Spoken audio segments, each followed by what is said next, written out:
बिस्मिल्लाहिर्रहमानिर्रहीम। व्यूवर्स अस्सलाम वालेकुम। आप हमारा यूट्यूब चैनल देख रहे हैं। Views with news to you देखने वाले तमाम दोस्तों को खुश आमदीद। एक तो मिशन नूर का तया पांचा करेंगे, क्योंकि हमारा जो ईमान है, पुख्ता ईमान है हज़रत मोहम्मद मुस्तफ़ा सल्लल्लाहु अलैहि वसल्लम पर कि वो नबी आखिरुज़्ज़मा हैं, ख़ातिमुर रुसल हैं। दूसरा जी, जाफ़र एक्सप्रेस पर हमले का जो मास्टर माइंड है वो मारा गया है। कहाँ मारा गया है, उसकी क्या हकीकत है, क्या कहानी है, वो भी आपके सामने खोल कर जो है वो रखेंगे। लेकिन सबसे पहले मैं आपको ये बताऊं कि इन्होंने तहरीक इंसाफ वालों ने सोशल मीडिया पर एक मुहिम चलाई कि जी 20 सितंबर की रात को मगरिब के बाद, यानी आज, आप अपने घरों की छतों पर चढ़ जाएं और अजानें दें, और इसको नाम दिया मिशन नूर का। अब जब इसका तारीखी पस मंज़र रिसर्च किया गया, तलाश किया गया, हकीकत इसकी जानी गई, तो आप सुनकर हैरान होंगे कि तहरीक इंसाफ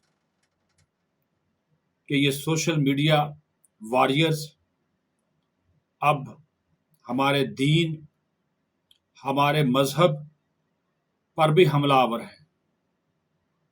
ये जो कादियानियों का रबुआ चनियोट में तबलीगी मरकज़ है, इसमें एक तकरीब हर साल मुनक्कद होती है, जिसमें बुलूगत को पहुँचने वाले कादियानी अपने हुजरों और घरों में एक ही वक्त का तयन करके ऊंची आवाज़ में वो जो एक झूठा काज़िब नबी होने का दावा करता है मिर्ज़ा, उसकी बैत का ये इकरार करते हैं, नाउज़ुबिल्लाह उसको नबी मानते हैं। ये कादियानी खुराफात हैं। ये इन्होंने निकाला, इनके जो कादियानियों के बाप दादा हकीम नूरुद्दीन से इन्होंने ये मिशन नूर का नाम निकाला, जिसको तहरीक इंसाफ ने अपना लिया। लेकिन जब इनको असलियत पता चली, इनके रहनुमाओं को असलियत पता चली, तो सब ने उससे राह फरार इख्तियार किया। बैरिस्टर गौहर जो चेयरमैन तहरीक इंसाफ हैं, उन्होंने इससे इजहार लाताल्लुकी का न सिर्फ ऐलान किया, बल्कि मुसलमानों से दिल आज़ारी पर माफ़ी भी मांगी। अली मोहम्मद ख़ान तहरीक इंसाफ के मरकज़ी रहनुमा हैं, उन्होंने भी ख़ातिमुर रुसल हज़रत मोहम्मद मुस्तफ़ा सल्लल्लाहु अलैहि वसल्लम के नाम से अपना ट्वीट शुरू किया और इस मिशन नूर की मज़म्मत करते हुए इससे इज़हार लाताल्लुकी किया। साबिक़ सदर आरिफ अलवी को भी समझ आ गई, उसने भी ट्वीट करके इससे इज़हार लाताल्लुकी कर दिया। तहरीक इंसाफ सिंध के सदर हलीम आदिल शेख ने भी एक वीडियो बयान जारी करके गोया कि इस तहरीक, अजान देने की तहरीक की तो हमायत की, लेकिन जो उसको नाम दिया गया मिशन नूर, उससे इजहार लाताल्लुकी किया। जिसके बाद शदीद अवामी रद्द अमल आया, सोशल मीडिया पे ट्रेंड बने, पीटीआई वालों की क्लास ली गई और इमरान खान और कादियानियत का जो गठजोड़ है उसको बेनकाब किया गया, क्योंकि इमरान खान के दौर में जितनी सहूलियात और अहम तकर्रियों तक में भी कादियानियों का एक जो किरदार था वो सबके सामने है। बाज़ अहम ओहदों पर भी कादियानी भर्ती किए गए थे।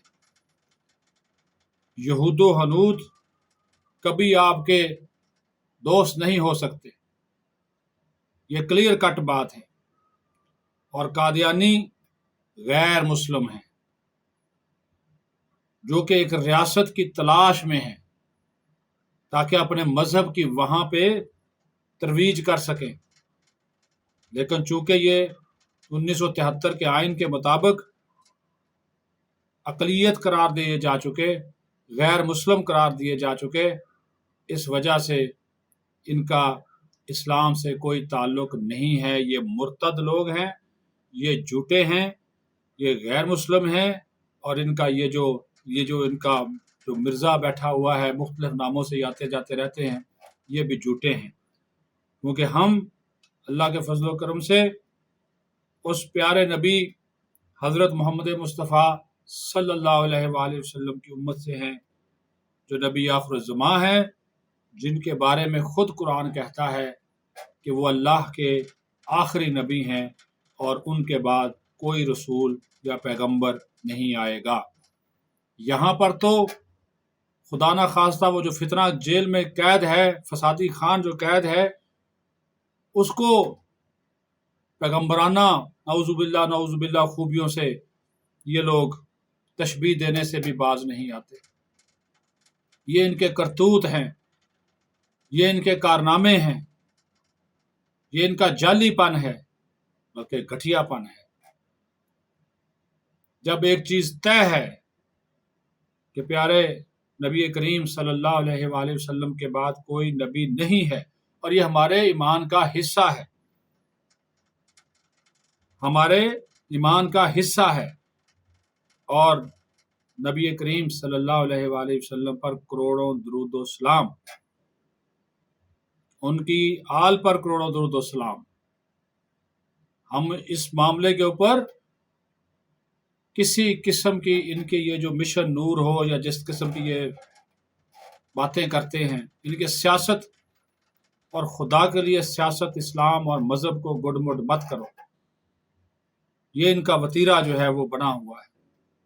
اب جب عوامی رد عمل شدید ہوا، حقیقت سامنے آئی، پی ٹی آئی کے بہت سے رہنما جو عقل و دانش والے ہیں وہ دوڑ گئے، وہ پیچھے ہٹ گئے، جن لوگوں نے اس کی حمایت بھی کی تھی وہ بھی پیچھے ہٹ گئے، اظہار لا تعلقی کیا، کیونکہ وہ بھی مسلمان ہیں، ان کے مسلمان ہونے پہ کسی کو کوئی شک نہیں ہے، وہ بھی نبی آخر الزماں حضرت محمد مصطفیٰ صلی اللہ علیہ وسلم پر یقین رکھتے ہیں،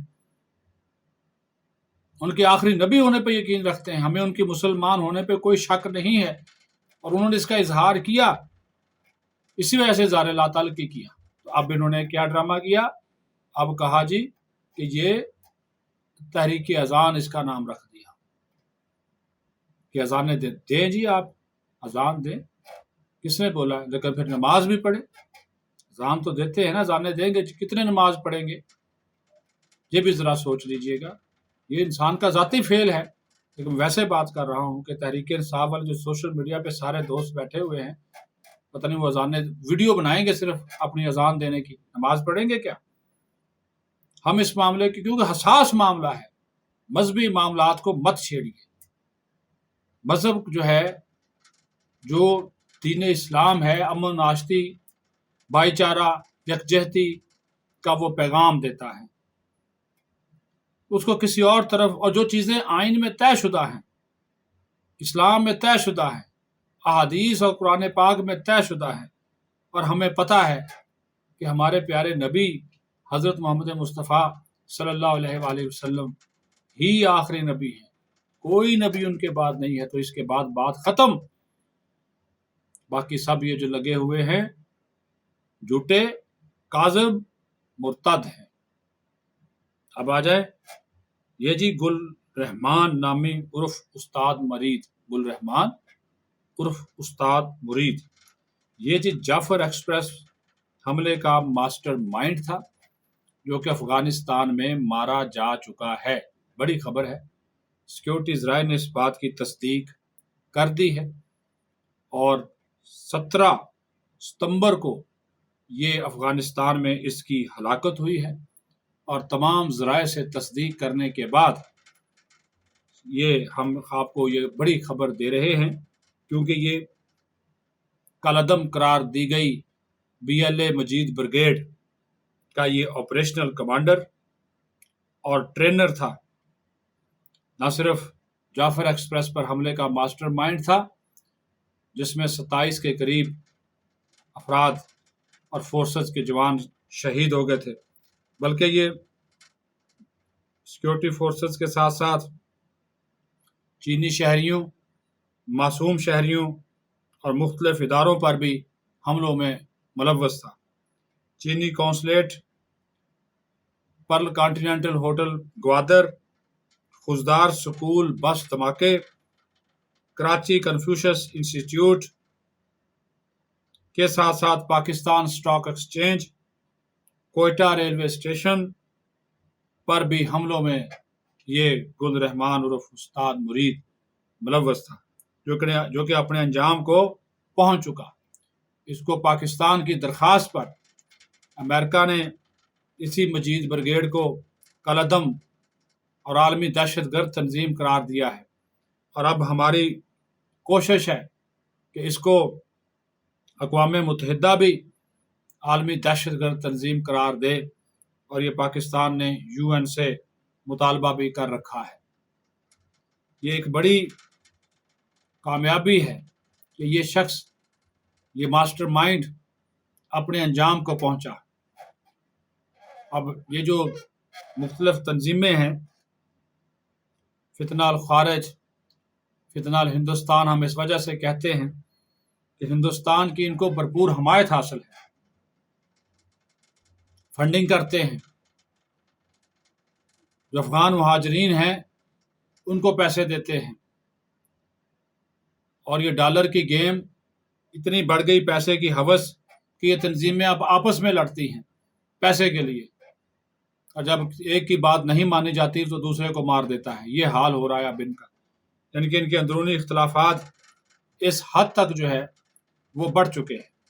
इससे आप अंदाज़ा लगा सकते हैं। दूसरा जी, सरेआम इस चीज़ के ऊपर अब बहस शुरू हो गई कि जो 5 जजेस chief justice Islamabad high court जनाब जस्टिस सरफराज डोगर से बगावत करके सुप्रीम कोर्ट चले गए इंसाफ मांगने, और अपने मामूल के केसेस इस्लामाबाद हाई कोर्ट में जो थे वो सुनने से इनकार कर दिया। तो भाई, उन बेचारे साइलीन का क्या कसूर है जिनके केसेस आपके पास लगे हुए हैं? कई साल बाद तो बारी आती है और आपने वो केसेस ही सुनने से इनकार कर दिया। हैरानगी और परेशानी वाली बात तो ये है कि मामला तो एक जज का था, जनाब जस्टिस तारिक जहांगीरी की जाली डिग्री के हवाले से मामला था, उसका भी अभी फैसला होना है। उनका जाना तो चलो नजर आता है, समझ में भी आता है कि बाकी जो 4 मोहतरम जजेस सुप्रीम कोर्ट गए हैं और 184(3 यानी कि आज खुद नोटिस की दरख्वास्त की गई है, बुनियादी हकूक मुतासर होने की बात की गई है, इनके कौन से बुनियादी हकूक मुतासर हुए हैं? ये भी एक सवाल तो है। और अगर अदलिया में भी इसी तरह मीडिया में रहने के लिए सियासत आ जाएगी, सियासत होगी, तो फिर आप अंदाज़ा लगा सकते हैं कि हमारा जो अदालती निज़ाम है, हमारा जो इंसाफ का निज़ाम है, उसका जो है वो बेड़ा गर्क हो जाएगा, जो कि हो रहा है। और इन्हीं हरकतों की वजह से हमारा आलमी सतह पर जो नंबर है वो 135 से 140 है इंसाफ के हवाले से। उससे आप अंदाज़ा कर सकते हैं कि हम कहाँ पे स्टैंड करते हैं। एक ग्रुप बंदी वाजे है, कोई एक जज दूसरे को नहीं मान रहा, दूसरा तीसरे को नहीं मान रहा। एक जज फैसला देता है, 2 जजेस का डिवीज़न बेंच उसको मुस्तरद कर देता है। 2 जजेस फैसले देते हैं, 3 रुकनी बेंच बनाकर उसको उड़ा दिया जाता है। क्या आइन और कानून सिर्फ किताब के काले सफ़ों तक ही महदूद रह गए? کہ عوام کا حق نہیں کہ ان کو انصاف ملے، صحیح انصاف ملے؟ لیکن یہاں پہ تو کہانیاں ہی کچھ اور ہیں. کبھی کسی کا کوئی قصہ نکلتا ہے، کوئی کسی کی طرف ہے، کسی کی فلاں جماعت پسندیدہ ہے، کسی کی فلاں جماعت پسندیدہ ہے. یہ صورتحال جو ہے وہ انتہائی گمبھیر اور گمبھیرتا نظر آتی ہے کہ یہ کیا بنے گا، ہم کس طرف جا رہے ہیں. عوام بیچارے پس گئے، کہتے ہیں جی سستا انصاف دیں گے، فوری انصاف دیں گے. وہاں پہ سستا اور فوری انصاف کہاں سے آئے گا جہاں پر خود ججز انصاف کے لیے اپنی سیاست کو استعمال کریں گے اور سپریم کورٹ جائیں گے، میڈیا گیلریز سے کھیلیں گے، تو پھر عام آدمی کو انصاف جو ہے وہ کیسے ملے گا؟ یہ بہت بڑا سوال ہے. اسی وجہ سے آج بھی پاکستان کی عدالتوں میں تقریباً 21-22 لاکھ مقدمات ہیں. لیکن کیا کریں، نیچے سے لے کر اوپر تک جو عدالتی نظام ہے وہ آپ کے سامنے ہے. اپنا خیال رکھیں. پاکستان زندہ باد.